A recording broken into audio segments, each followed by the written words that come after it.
वालेकुम दोस्तों, तुसीं देखदे पे लुड्डन पंजाब टीवी ते मैं तुहाडा मेज़बान मुहम्मद अहमद। सब तो पहले जनाब अपने चैनल लुड्डन पंजाब नूं करना है सबसक्राइब, बैल आइकॉन नूं करना है प्रेस ताकि मेरी आने वाली अच्छी और बेहतरीन वीडियो जनाब मेरे वीर वेखन। सब तो पहले जनाब वीरां वास्ते पहलन झोटी लैके आए हैं और माशाल्लाह बड़ी खूबसूरत झोटी है जनाब। बग्गी मुछ, चिट्टा मत्था और जनाब बोली बिल्ली मेरे वीर वेखन चिट्टियां अखां दे विच जनाब। उत्तों कंड जनाब पत्थर माशाल्लाह मेरे वीरां ने देखना है जनाब। पुट्ठा छुट्ठा टाका हर्ष है और बरीक पूछ है जनाब। और पूछ भी जनाब पूरी लम्मी वाल जनाब वीरां ने कट्टे वाल बड़े अड्डे दे सन जनाब। और माशाल्लाह सूह दा डोडा चक्की फिरदी थण बहाना बड़ा सोहना जनाब। धुनी कौड़ी जनाब मेरे वीर वेख लैन, थल्ले बह के धुनी कौड़ी विखा, हर चीज़ की जनाब तसल्ली करावनी है जनाब। थण बहाना मेरे वीरां विखा वेखना है जनाब। और झोटी का जनाब पुट्ठा छुट्ठा वेखना है, हर चीज़ की तसल्ली करनी है। लैने देने नसीब की गल है, लैनी मेरे उस वीर ने जिंदे नसीब च होनी है जनाब। नसीबा बाजू कुछ नहीं। और थन बड़ा सोहना जनाब झोटी नूं। और सिंह निक्का निक्का जनाब सिंह है, हर चीज़ की जनाब तसल्ली कि ठल माड़ा जा इनू निक्का निक्का जनाब सिंह है मेरे वीरां ने तसल्ली करनी आदि हर चीज़ की। लैने देने नसीब की गल है, लैनी मेरे उस वीर ने जिंदे नसीब च होनी है। और बड़ा जनाब मुनासिब मुल होगा अल्लाह के हुक्म नाल इंशाअल्लाह। बाकी जनाब बखी वेखनी मेरे वीरां ने ए जनाब पूरे जनाब इधर वेखनी 4 उंगलों की बखी है जनाब। 4 उंगलों की सिर्फ मेरे वीर गिट्ठा रखते होंगे ने, गिट्ठा 4 उंगलों की जनाब बखी है निक्की जी। और बग्गी मुछ जनाब झोटी अल्लाह के हुक्म नाल इंशाअल्लाह। इहो जी निक्की जी झोटी सील 100 मेरे वीर वेख लैन कि सील 100 जिन्नी किन्नी है। पहलन हो के माशाअल्लाह इन्नी सील 100 है भी जिवें मर्जी जनाब हथ लाई जाओ, जिवें मर्जी बैठे रहो, बच्चा छड़ लो ना छड्डो जनाब।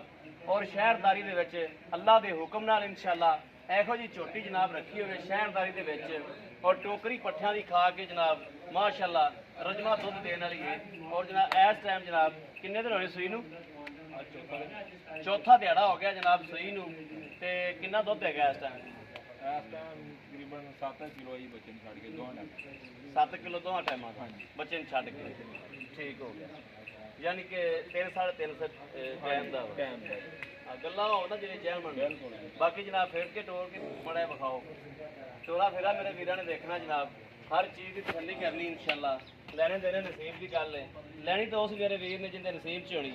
और टोरा मां झोटी का वेखना मेरे वीरां ने माशाअल्लाह कि टोरा किवें टुरदी है और पहला पा टुरदी है कि नहीं टुरदी। और झोटी का जनाब दुध लैना मेरे वीरां ने क्योंकि झोटी नस्लों बेनस्ल नहीं हैगी।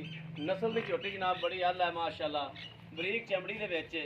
और नस्लजात मेरे वीर वेखते पे ने कि जनाब ए चमड़ी भी वेखनी मेरे वीरां ने कि बरीक चमड़ी दे विच एक हड्डी दे विच हड्डी नूं बाहर कैमरा मारना है और जनाब विखावना है एक हड्डी दे विच। और पुट्ठा टाका मेरे वीरां ने विखा देनियां ने, पुट्ठा टाका किवें दियां ने, हर चीज़ की तसल्ली करा देनी है। ਜਿਹੜੇ ਮੇਰੇ ਵੀਰ ਦੇ ਨਸੀਬ 'ਚ ਇਨਸ਼ਾਅੱਲਾ ਅੱਲਾਹ ਦੇ ਹੁਕਮ ਨਾਲ ਲੈ ਕੇ ਦਿਆ ਅੱਗੇ ਸਿੰਘਾਂ ਨੂੰ ਜਨਾਬ ਸਿੰਘੀਆਂ ਨੂੰ ਵੀ ਵਿਖਾਉਣਾ ਹੈ ਕਿ ਸਿੰਘੀਆਂ ਕਿਵੇਂ ਦੀਆਂ ਨੇ। ਔਰ ਕੰਨਾਂ ਨੂੰ ਮਾਰਨਾ ਜਨਾਬ ਵੀ ਛੱਜੇ ਛੱਜੇ ਜਿਹੜੇ ਜਨਾਬ ਕੰਨ ਨੇ। ਔਰ ਮੂੰਹ ਦੀ ਵੀ ਜਨਾਬ ਸੀਲ 100 ਹੋਵੇਗੀ ਜਿੱਥੇ ਤੱਕ ਮੇਰਾ ਅੰਦਾਜ਼ਾ ਹੈ ਕਿ ਮਾਸ਼ਾਅੱਲਾ ਜਿਵੇਂ ਮਰਜ਼ੀ ਜਨਾਬ ਮੂੰਹ ਤੋਂ ਫੜੀ ਰੱਖੋ। ਔਰ ਜਨਾਬ ਇਹ ਮੇਰੇ ਵੀਰਾ ਵੇਖਣਾ ਜਨਾਬ ਜਿਵੇਂ ਮਰਜ਼ੀ ਜਨਾਬ ਜੋ ਮਰਜ਼ੀ ਦਿੱਤੀ ਜਾਓ ਸੀਲ 100 ਜਾਨਵਰ ਮੂੰਹ ਦਾ ਵੀ ਇੰਨੀ ਜਨਾਬ ਸੀਲ 100 ਜਾਨਵਰ है। और पिछले पैर जनाब धोते हुए ने यह भी मेरे वीरां ने देखना है।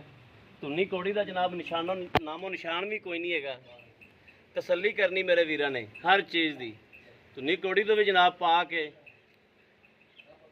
अनमोल जनाब तोहफा है मेरे वीरां वास्ते, अनमोल हीरा है। और मैनू तो माशाअल्लाह बहुत ही जनाब सोहनी लगती झोटी माशाअल्लाह। उत्तों ये जनाब सारी पद्धर पई है, यह सारी पद्धर है जनाब उत्तों सारी।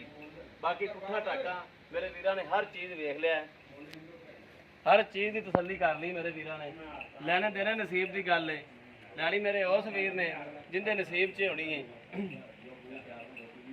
और जनाब दुध इस टाइम जनाब 7 किलो है, 3.5 किलो बच्चे को पिया के जनाब अगले 2 थान बच्चे को पिया के मगले 2 थाना का जनाब इहदे कोल दुध जनाब 3.5 किलो है। ਜਿਹੜੀਆਂ ਜੈਨੂਨ ਗੱਲਾਂ ਹੋਣਗੀਆਂ ਇਨਸ਼ਾਅੱਲਾ ਉਹ ਹੋਣਗੀਆਂ। ਮੇਰੇ ਵੀਰ ਭਾਵੇਂ ਮੌਕੇ ਤੇ ਆ ਕੇ ਇਨਸ਼ਾਅੱਲਾ ਚੋ ਲੈਣ ਪੀ ਲੈਣ ਜਨਾਬ। ਐਂ ਦਾ ਜਾਨਵਰ ਮੈਂ ਬਹੁਤ ਘੱਟ ਵੇਖੇ ਨੇ ਜਨਾਬ, ਜਿੱਥੇ ਮਰਜ਼ੀ ਲੋਕ ਬੰਨ੍ਹਦੇ ਨੇ ਕਿੱਲਿਆਂ ਤੇ, ਔਰ ਜਨਾਬ ਜਿੱਥੇ ਦਿਲ ਕਰੇ ਬੰਨ੍ਹਦੇ ਨੇ, ਬੜਾ ਔਖਾ ਕਰਕੇ ਜਨਾਬ ਮਸਾਲਾ ਦਿੰਦੇ ਨੇ। ਆਹ ਸਿੰਘ ਵੇਖਣੇ ਨੇ ਜਨਾਬ, ਹੱਥ ਦੇ ਵਿੱਚ ਲੁੱਕ ਗਿਆ ਜਾਨਵਰ ਜਨਾਬ, ਬੜਾ ਲਾਜਵਾਬ ਹੈ ਮਾਸ਼ਾਅੱਲਾ, ਬੜਾ ਖੂਬਸੂਰਤ ਸੋਹਣਾ ਜਾਨਵਰ ਹੈ। ਅੱਲਾਹ ਪਾਕ ਜਿਹੜਾ ਲੈ ਜਾਵੇ ਉਹਦੇ ਨਸੀਬ 'ਚ ਕਰੇ, ਨਸੀਬਾਂ ਬਾਝੋਂ ਕੁਝ ਨਹੀਂ ਲੱਭਦਾ।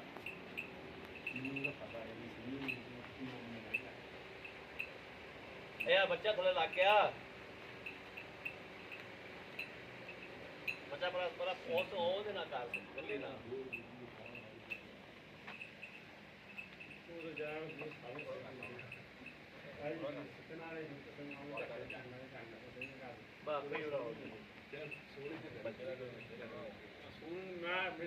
ਆਹ ਯਾਰ ਭਾ ਲੋ।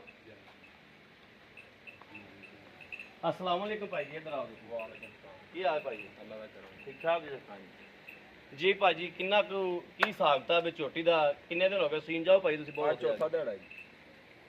किन्ना दिहाड़ा? चौथा दिहाड़ा जी। चौथा दिहाड़ा है। हाँ जी। अच्छा चौथा दिहाड़ा है ते इस टाइम बच्चे नु दे के दुध किन्ना चोंदे पै मगला दुध? पिछाड़ी दा ही गाड़ी बच्चे नु छड़ दईदा, पिछाड़ी दा 7 किलो दुध हुंदा जी, जेड़ा पक्का चोण दा हुंदा। चोण दा हुंदा गल्ला बस जैन मंडियां होनी चाहिए। जैन मैनी है जी, अगला 2 टाइम नहीं, अगला 4 टाइम तसल्ली करके ले आवे। तसल्ली करके ले जावे उत्ते आके ते उंज 12 किलो दुध कर जाएगी। हाँ जी इंशाल्लाह करना चाहिए ही है, ਤੁਹਾਡੇ ਸਾਹਮਣੇ ਹੀ ਹੈ ਜਿਹੜੀ ਨਸਲ ਦਾ। हाँ झोटी माशाल्लाह प्योर नीडी दी झोटी दी नस्ल देख लो, आ चेक कर लो, झोटी दी माशाल्लाह नस्ल बड़ी है, बड़ी ਆਲਾ ਸਾਹ ਤੁਹਾਡੇ ਸਾਹਮਣੇ ਹੀ ਹੈ। हाँ अच्छा ਤੇ ਇਹਦਾ ਬਾਬੂ ਜਿਹੜਾ ਮੁੱਲ ਵੀ ਉਹ ਹੀ ਕਰਨਾ ਹੈ ਜਿਹੜਾ ਲੈ ਲੈਣਾ ਆਪਾਂ। ਬਾਬੂ ਦਾ ਅਸਲ ਜਾ ਮੁੱਲ 2,60,000 ਰੁਪਇਆ ਲੈਣਾ ਜੀ ਆਪਾਂ। 2,60,000 ਰੁਪਇਆ। ਹਾਂਜੀ ਇਹਦੇ ਜੀ ਕੋਈ ਥੋੜੀ ਬਹੁਤੀ ਕਸਰ ਹੋਵੇ ਮੌਕੇ ਤੇ ਕਰ ਲਾਂਗੇ ਜੀ। ਮੌਕੇ ਤੇ ਕਰ ਲਾਂਗੇ। ਲਓ ਜੀ ਮੇਰੇ ਵੀਰਾਂ ਨੇ ਸੁਣ ਲਈ ਇਹ ਸਾਰੀ ਗੱਲਬਾਤ। ਮੁੱਲ ਵੀ ਜਨਾਬ ਮੁਨਾਸਬ ਹੈ, ਬਹੁਤ ਹੀ ਮੁਨਾਸਬ ਹੈ। ਔਰ ਜਨਾਬ ਕਿਸੇ ਵੀ ਮੇਰੇ ਵੀਰ ਭਰਾ ਦੇ ਪਸੰਦ ਹੋਵੇ, ਝੋਟੀ ਵੀ ਵੇਖਣੀ ਹੈ, ਮੁੱਲ ਵੀ ਵੇਖਣੀ ਹੈ, ਵੇਖਣਾ ਹੈ, ਸਾਰਾ ਹਿਸਾਬ ਕਿਤਾਬ ਵੇਖਣਾ ਹੈ ਜਨਾਬ। ਇਨਸ਼ਾਅੱਲਾ ਅੱਲਾਹ ਦੇ ਹੁਕਮ ਨਾਲ ਜਿਹੜੇ ਮੇਰੇ ਵੀਰ ਦੇ ਪਸੰਦ ਆਵੇਗੀ ਉਹਨੂੰ ਲੈ ਕੇ ਦਿਆਂਗੇ। ਰਾਬਤਾ ਨੰਬਰ 0307 00 15 881। ਇਹੋ ਜਨਾਬ WhatsApp ਨੰਬਰ ਹੈ, ਇਹੋ ਹੀ ਰਾਬਤਾ ਨੰਬਰ ਹੈ। ਬਾਕੀ ਉਮੀਦ ਕਰਾਂਗੇ ਸਾਡੀ ਅੱਜ ਵਾਲੀ ਵੀਡੀਓ ਮੇਰੇ ਵੀਰਾਂ ਨੂੰ ਪਸੰਦ ਆਵੇਗੀ। ਪਸੰਦ ਆਵੇ ਕਮੈਂਟ ਲਾਈਕ ਸ਼ੇਅਰ ਆਦੇ ਵੀਰ ਨੂੰ ਜ਼ਰੂਰ ਕਰਦਾ ਰਹਿਣਾ, ਤਾਂ ਕਿ ਤੁਹਾਡਾ ਵੀਰ ਤੁਹਾਡੇ ਵਾਸਤੇ ਬਾਹਰ ਫਿਰ ਕੇ ਅੱਛੇ ਤੋਂ ਅੱਛਾ ਜਾਨਵਰ ਲੈ ਕੇ ਹਾਜ਼ਰ ਹੁੰਦਾ ਰਹੇ। ਬਾਕੀ ਜਨਾਬ ਇਸ ਵੀਡੀਓ ਤੋਂ ਆਦੇ ਵੀਰ ਅਹਿਮਦ ਜਿਹੜੀ ਇਜਾਜ਼ਤ, ਅੱਲਾ ਨਿਗਹਿਬਾਨ, ਪਾਕਿस्तान जिंदाबाद।